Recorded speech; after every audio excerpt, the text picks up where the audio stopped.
Good day, Ashland.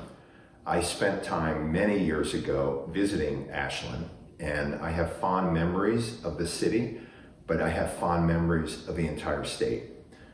The state of Oregon has meant everything to me, everything in my life. Having started my career in Oregon and all through my life, I just always have a good feeling when I think of it. In fact, a mentor of mine was describing Oregon to me, and he said, well, remember years ago, back with Lewis and Clark, there were two groups and they were all together. They weren't two groups in the beginning, and they parted ways. One group went south to California for gold. The other went north for Oregon. And those of you who are Oregonians, you know what that means. So I want to talk to you today about the topic at hand, and that's technology, that's broadband. And I want to have a brief conversation, or at least it'll start with me, and my colleague Matt will be there to answer questions and to mix and mingle with you. And then I look forward to my next trip, spending time with you, talking more about a subject matter that I care about.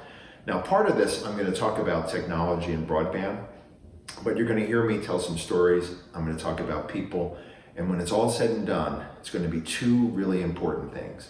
One is our aspirations and what it means to have access to our dreams. Because at the end of the day, that's what this is all about. And I think sometimes we can get caught up in the bits and the bytes and the gadgets, and we forget about human aspirations and making sure we have access to that. So this journey in terms of broadband and universal access, which I think we all aspire to, has taken us about 25 years to get here. And I want to say a little bit about that journey because there's a lot of good that's come from it, but I sense that we're a little bit stalled. So the good parts are, back in the mid-90s, when we had the browsers invented, people were beginning to say, this internet can really make a difference in people's lives. And the promises that were made were boundless. Yet, like so many other things in our society, we saw disparities. Rich, poor, black, white, urban, rural. And that became termed as the digital divide. And so most of the efforts to combat that really focused on how do we get computers to people? How do we get a connection? It started off as a dial-up connection and then evolved to broadband. And then in some cases, people talked in terms of training and how do we get training to people? Well, that kind of moved along for a little bit, and a bold new organization was launched in the year 2000, and I happened to be a part of that, where four of us left our jobs. My father at the time said, son, you had a good job. I left that job and we worked in a basement operation, and we launched something very special. It was called One Economy Corporation.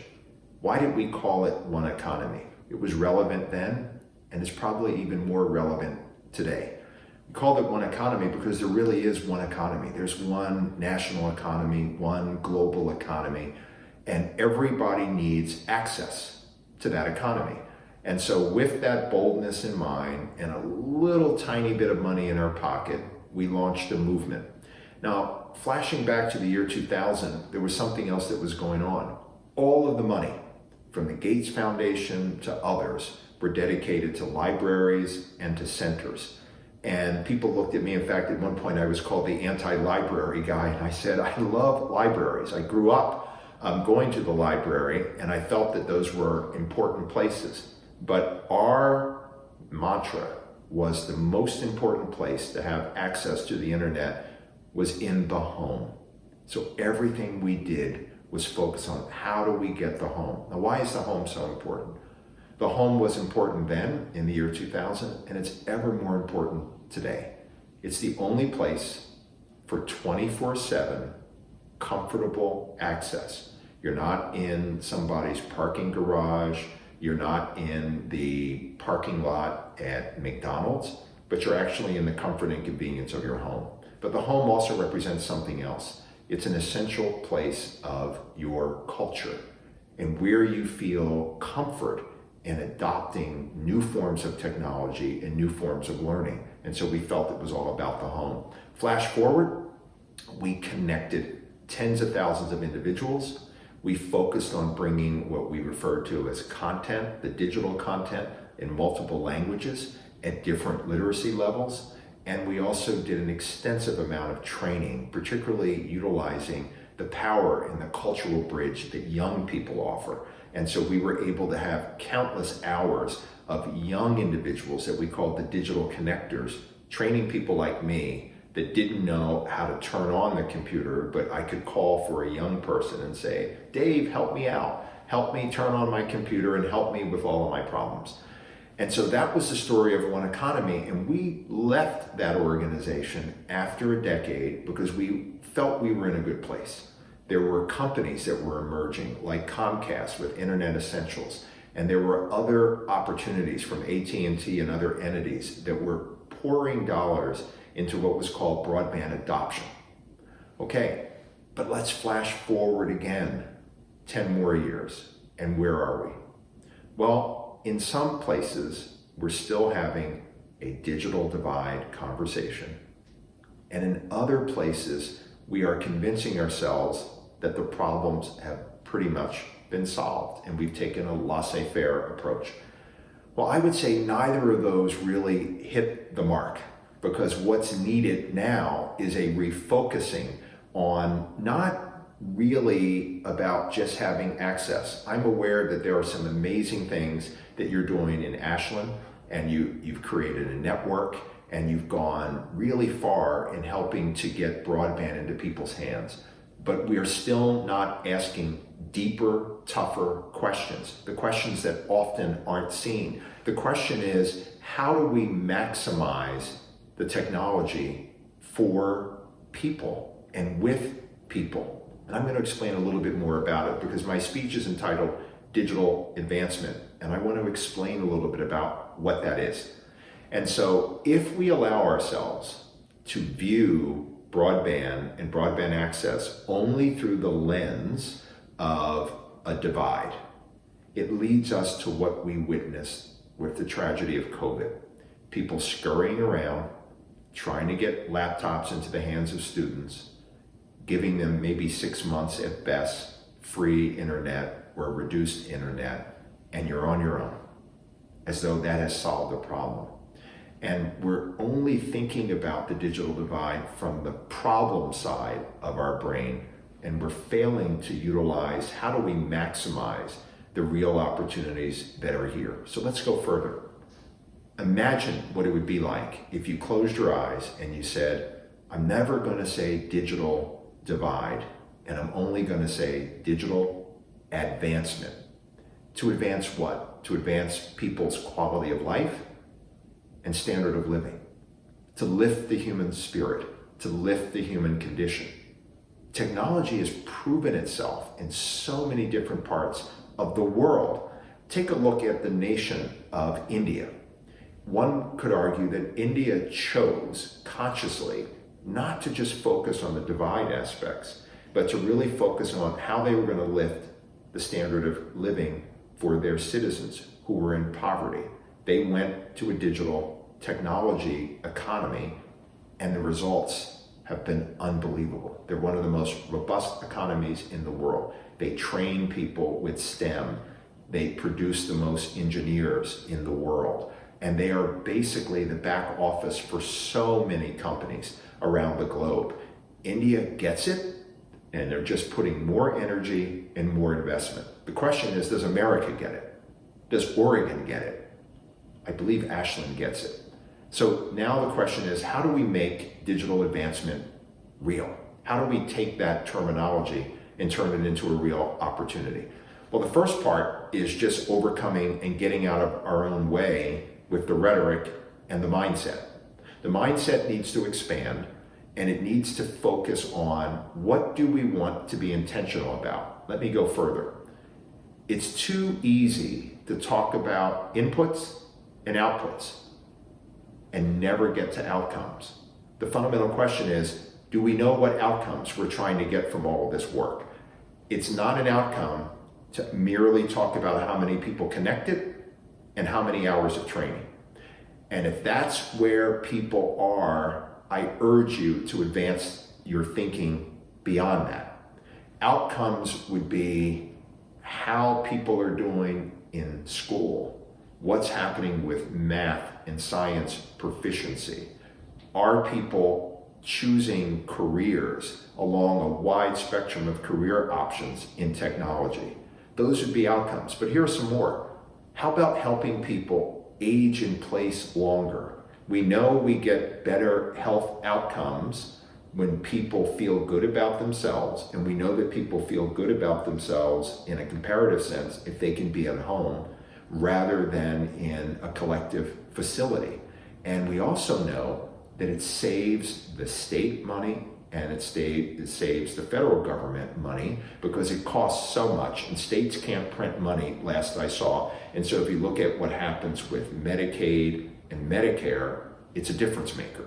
So begin to look at what outcomes you want to have. And outcomes are often tied to, does an individual have access to the information they need, to the services they require, and is the comprehension there to be able to take full advantage of it? That would lead you to a set of interventions. So rather than designing the interventions first, what's important is to focus on outcomes. If there's one thing to remember from my remarks today, it's put your focus on the outcomes. Second thing to remember, nothing will really go as far and as deep and as wide as you would like unless you factor in culture.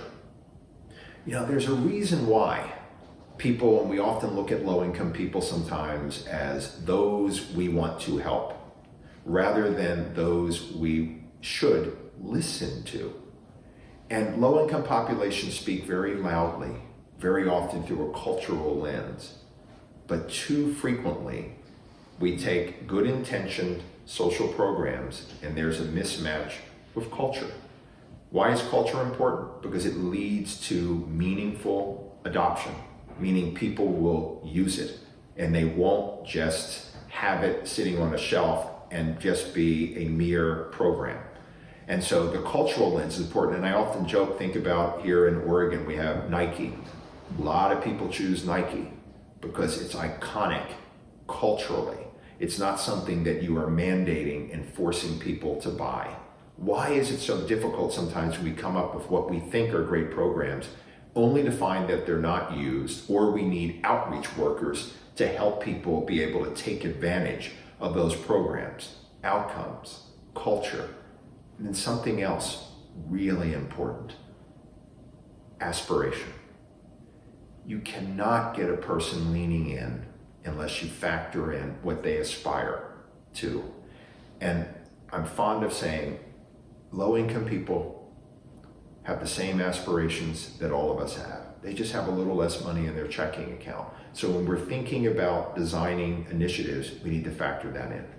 One other issue that I brought up earlier, which is the importance of the home. So this gets to the fundamentals of solving the issue and dealing with digital advancement. There is an indispensable industry in this country that has not been at the table as strong as it should be, and that is the housing sector.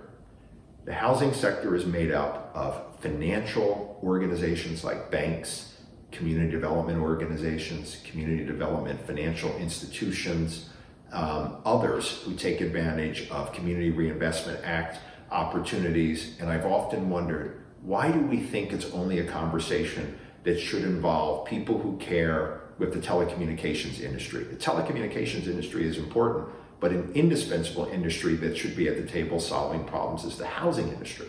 And so this gets to something very important, back to a point that I made earlier about mindset. And I want to ask you a question.